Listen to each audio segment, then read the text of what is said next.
Adakah lampu flashlight ni yang terbaik? Jom kita tengok macam mana Photo OLED flashlight ni boleh ubah gambar atau video korang dari biasa ke luar biasa.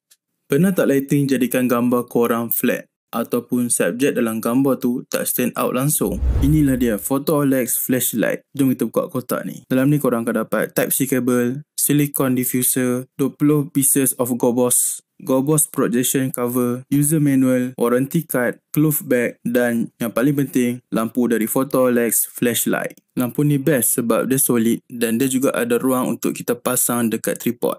By the way, dia ada 4 warna flashlight, sunset orange, cool blue, warm white dan scarlet red. So senang lah korang nak match dengan mood shot korang. Lampu ni dia ada zoom ring retractable, so korang boleh adjust size cahaya yang korang nak. Lampu ni memang fleksibel gila. Korang boleh guna sebagai main light ataupun spotlight untuk fokus dekat subjek. Nak tambah vibe lagi, korang boleh je guna ni untuk enhance background ataupun korang boleh buat efek silhouette yang dramatik. 20 jenis gobos ni memperfect gila untuk korang tambah efek shadow dekat subjek tu. Contohnya korang boleh je guna untuk fotografi produk ataupun korang boleh tambah cinematic vibe seperti shadow tingkap dalam video tu. Bayangkan korang boleh capture setiap momen lebih cantik dan menarik. Cuma Photo OLED flashlight je dah cukup untuk buat gambar korang jadi luar biasa. So tunggu apa lagi? Klik link dan dapatkan Photo OLED flashlight ni sekarang untuk jadikan gambar korang lebih menarik dan berkualiti.